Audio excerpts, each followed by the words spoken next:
आज हम करेंगे भारत आर लैंड। पोएम है, फर्स्ट पोएम है ये हमारी क्लास 9th की, भारत आर लैंड, जहाँ पे जो राइटर हैं उन्होंने भारत की सभी खासियत के बारे में बताया। तो आज हम यही चीजें पढ़ेंगे।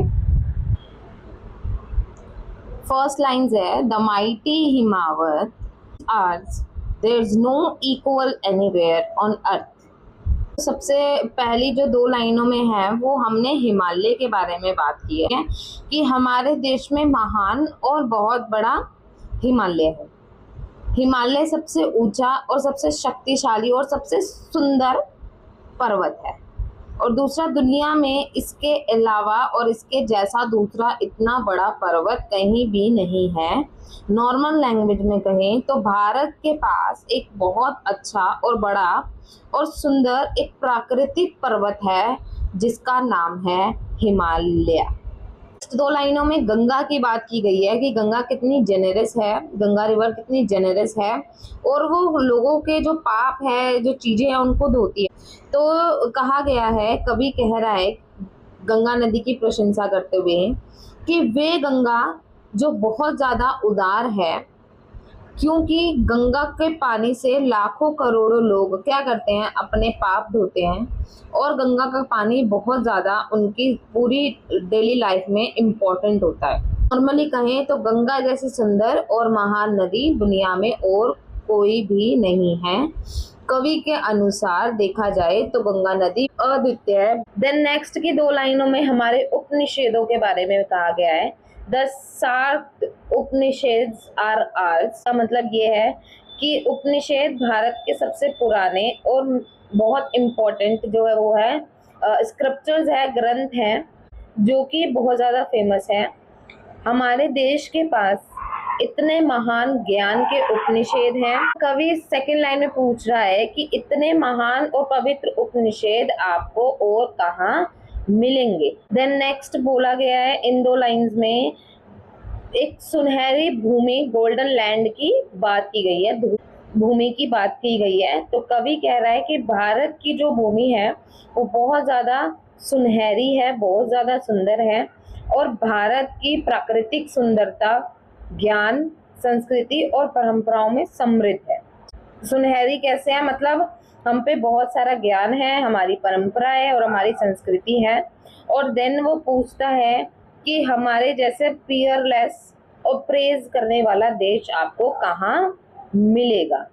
इंडियन सोल्जर्स के बारे में यहाँ बात की गई है, वॉरियर्स के बारे में बात की गई है, और उनके सेक्रीफाइसेस एंड उनके ज्ञान के बारे में बात की गई है। फर्स्ट लाइन में कहा गया है कि जो भारत की योद्धाएं हैं वो बहुत ज्यादा, वॉरियर्स जो हैं वो बहुत ज्यादा ग्लांट मतलब कि बहादुर हैं। एंड सेकंड लाइन में कहा गया है कि भारत में बहुत सारे सेज मतलब कि होते हैं, ऋषि मुनि भी रह चुके हैं, बुद्धिमान जो थे, और इस धरती पे सबसे ज्यादा बुद्धिमान ऋषि मुनि थे। तो इसलिए जो भारत के योद्धा और ऋषि हैं वो बहुत ज्यादा वीर हैं, बहुत ज्यादा समझदार हैं। फिर यहाँ पे भारत की संस्कृति और म्यूजिक के बारे में बात की गई है। पहले वाले में डिवाइनेस्ट म्यूजिक के बारे में बात की है, और फिर ऑस्पिशियस थिंग्स मतलब संस्कृति के बारे में बात की गई है भारत की। यहाँ पे कवि कहते हैं कि भारत में सबसे सुंदर और दिव्य गीत पैदा हुए हैं। एंड देन कहा गया है कि भारत के जो संस्कृति है वो बहुत ज़्यादा ऑस्पिशियस है, बहुत ज़्यादा इम्पोर्टेंट है, और हमारी संस्कृति में नृत्य, संगीत, कला और परंपराएं बहुत महत्वपूर्ण है। ओके,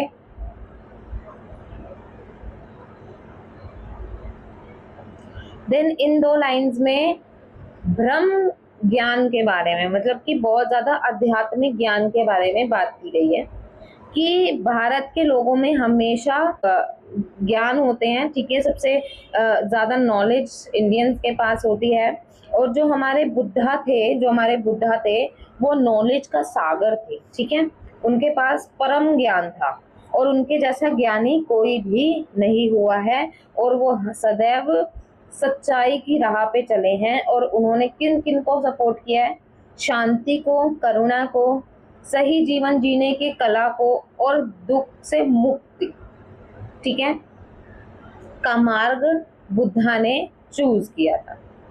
फिर लास्ट में भारत के प्राचीन इतिहास के बारे में बात की गई है। इन लाइंस में कवि कहते हैं कि जो भारत का इतिहास है वो बहुत बहुत पुराना है, और यहाँ पे हमने किन किन चीज़ों को प्रेज किया है, किन किन चीज़ों को बढ़ावा दिया है। ज्ञान, आध्यात्मिकता, संस्कृति, वीरता और सभ्यता का विकास हुआ है, और हमने इन सब चीज़ों को बहुत ज़्यादा बढ़ावा दिया है। कंक्लूटिव कहें तो पूरी कविता में देखें तो पहले में हिमालय की बात हुई है, जिसमें कहा गया है हमारे पास महान पर्वत है। फिर गंगा की बात हुई है, जो कि बहुत ज़्यादा पवित्र और उदार है, बहुत ज़्यादा जेनेरस है। फिर उपनिषदों में बोला है कि वो जो बहुत प्राचीन ज्ञान है, इंडिया के पास पुराना ज्ञान है।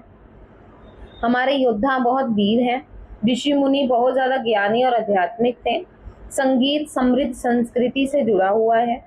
बुद्धि बहुत ज़्यादा है हमारे यहाँ पे, और हम क्या है, करुणा के सागर हैं। और प्राचीन इतिहास, लास्ट में प्राचीन इतिहास की बात की गई है कि भारत का जो महान विरासत है वो बहुत ज़्यादा प्राचीन है, बहुत ज़्यादा पुरानी है। तो इस कविता में सिर्फ भारत की प्रशंसा की गई है, बताया गया है कि हमारा जो भारत है वो कितना महान है और कितना अच्छा है।